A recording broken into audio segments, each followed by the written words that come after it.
South Africa, a land of beauty and contrast, yet also one of deep conflict. For centuries, this region was contested, not only by its native peoples but by European settlers and empires. The late 19th century would see the British Empire, the world's most powerful force, collide with the Boers, descendants of Dutch settlers, in a war that would test the limits of imperial ambition and leave scars on the region that last to this day. The roots of this conflict lay in the legacy of colonization. The Dutch had first settled in South Africa in the 1600s, but by the 1800s, the British had seized control of the Cape Colony. The Boers, fiercely independent and resentful of British rule, migrated inland in what became known as the Great Trek, establishing the South African Republic and the Orange Free State. However, the discovery of vast gold and diamond deposits in these Boer republics set the stage for a much larger confrontation. The discovery of gold in the Transvaal in 1886 transformed this sleepy Boer republic into one of the most sought-after territories in the world. British interests, already eyeing control of southern Africa, were now fixated on these mineral riches. Control of these resources would not only bring enormous wealth but also strategic power over the entire region. But the Boers, led by men like Paul Kruger, were determined to maintain their independence. As tensions grew, British mining magnates, like Cecil Rhodes, pushed the empire toward confrontation. Behind the scenes, political maneuvering and economic pressure brought the situation to a boiling point. The British government, led by Joseph Chamberlain, was convinced that control over the Transvaal and its wealth was essential for maintaining British dominance in Africa. In 1895, tensions reached a breaking point with the failed Jameson raid. Sponsored by British interests, this botched attempt to incite an uprising against the Boer government of the Transvaal exposed the deep cracks between the two powers. Led by Dr. Leander Starr Jameson, the raid was an ill-fated disaster that embarrassed the British and hardened Boer resolve. Though the raid was a failure, it foreshadowed the coming war. The Boers, now fully aware of British intentions, began to prepare for an inevitable conflict, gathering arms, training commandos, and fortifying their towns. Meanwhile, British colonial leaders viewed the Boers as a dangerous obstacle to their imperial plans. War was only a matter of time. In October 1899, war finally erupted. But it was the Boers who struck first. Realizing that waiting would only give the British time to reinforce their positions, the Boers launched preemptive strikes into British territories, targeting strategic towns in Natal and the Cape Colony. The Boer forces, although fewer in number, were highly mobile and skilled in guerrilla tactics.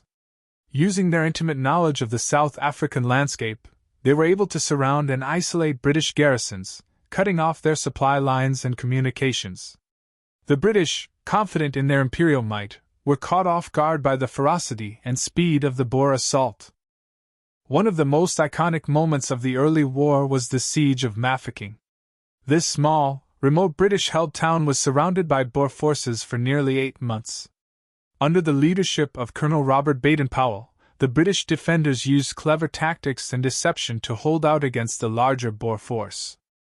Despite being outnumbered and outgunned, Baden-Powell's resourcefulness made the siege one of the most famous episodes of the war.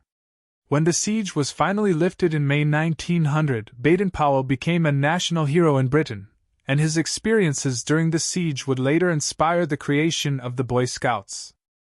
In January 1900, the British suffered a devastating defeat at the Battle of Spion Kop. In an attempt to relieve the Siege of Ladysmith, British forces scaled the heights of Spion Kop, a strategic hill overlooking the Boer positions. But what followed was a bloody and chaotic battle. Miscommunication and poor leadership led to British forces being cut down by Boer rifle fire. The battle turned into a slaughter, with hundreds of British soldiers lying dead on the hill.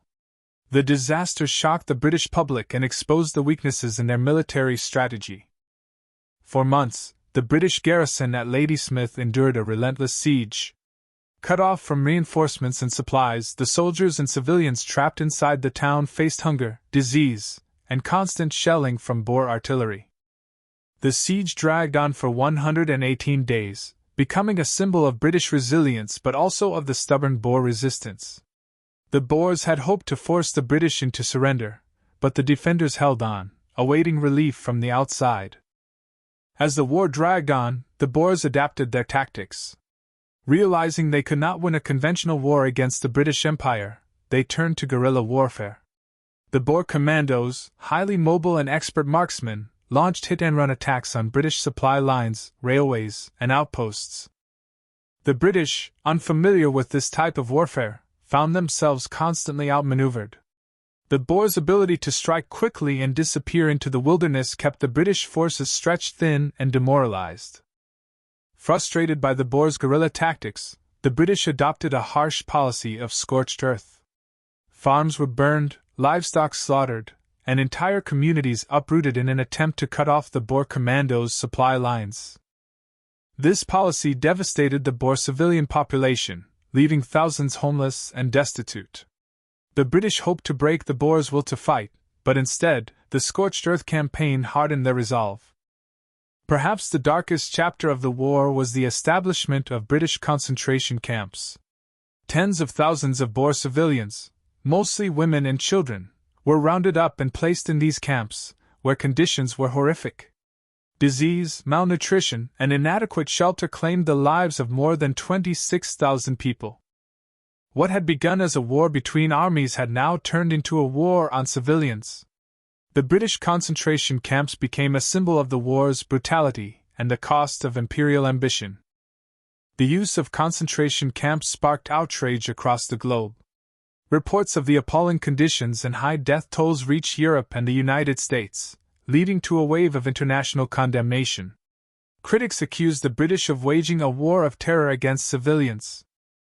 The international backlash put increasing pressure on the British government to bring the war to a close.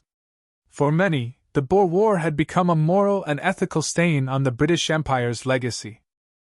The British, determined to bring the war to an end, focused on capturing key Boer leaders. Men like Christian de Wet and Koos de la Rey, legendary guerrilla fighters, were hunted across the countryside. Though they evaded capture for much of the war, the relentless British pursuit eventually took its toll. The capture or surrender of many key Boer commanders marked the beginning of the end. Without their leadership, the Boer resistance weakened, and the British were able to gradually tighten their grip on the remaining Boer forces. After nearly 3 years of fighting, the Boer War came to an end with the signing of the Treaty of Vereeniging on May 31, 1902. The Boers, exhausted by years of warfare and seeing their land and people devastated, finally conceded defeat. Under the terms of the treaty, the Boers recognized British sovereignty, but were granted significant autonomy in the governance of their territories. It was a hollow victory for the British, as the war had drained the Empire's resources and damaged its international reputation. For the Boers, it was a painful compromise that allowed them to retain some measure of control over their lands. The aftermath of the war left deep scars on South Africa. Boer families returned to their homes to find them destroyed, their livelihoods shattered. The concentration camps had taken a heavy toll on the population, and the economy lay in ruins. But the war had also planted the seeds of future conflict. The bitterness left by the British scorched earth policy and the concentration camps fueled a deep sense of resentment among the Boers, leading to the rise of Afrikaner nationalism. This would later play a significant role in the development of apartheid and the continued struggle for power in South Africa. For the British Empire, the Boer War was a sobering experience. Though they had won, the war exposed the limits of imperial power and highlighted the growing discontent with British colonial rule across the globe.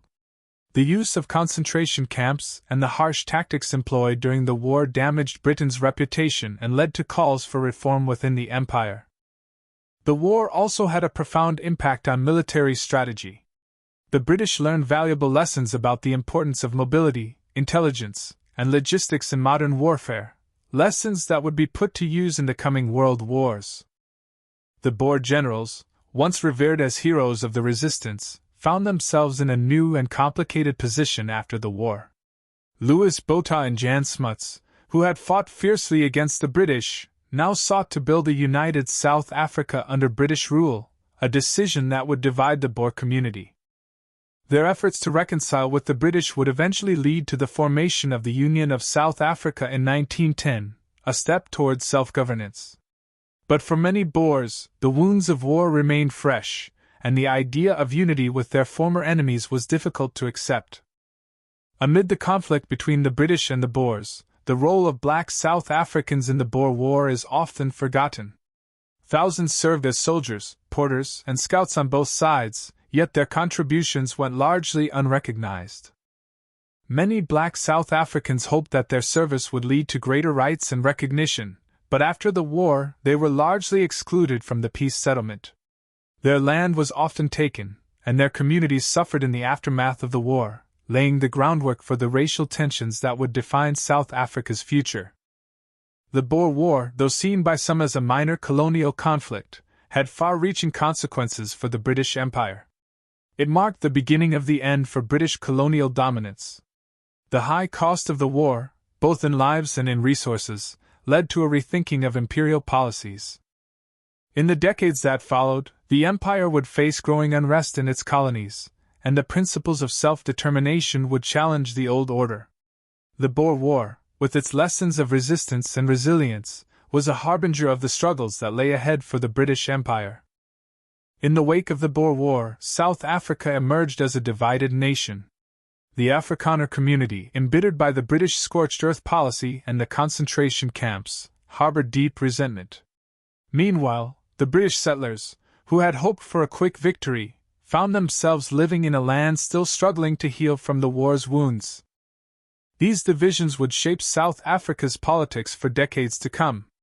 The war had not only been a conflict of arms, but a battle for the soul of the nation, a battle that would continue to be fought in the halls of government, the streets of cities, and in the hearts of its people. The legacy of the Boer War did not end with the signing of the Treaty of Vereeniging. The deep divisions it created between the Afrikaner and British communities, and the marginalization of black South Africans, would lay the foundation for one of the darkest periods in South African history, apartheid. The Boer War, with its brutality and its legacy of division, cast a long shadow over South Africa. It was a war that reshaped the nation and its people, leaving scars that would take generations to heal. But it was also a war that shaped the course of history, reminding us of the cost of empire, the struggle for freedom, and the enduring human spirit in the face of overwhelming odds. Thank you for watching our in-depth look at the Boer War. If you enjoyed this video and want to see more deep dives into fascinating historical events, be sure to like this video and subscribe to Historical. Let us know in the comments what topics you'd like to see next, and don't forget to hit the bell icon to be notified of our latest uploads. Your support helps us bring more history to life.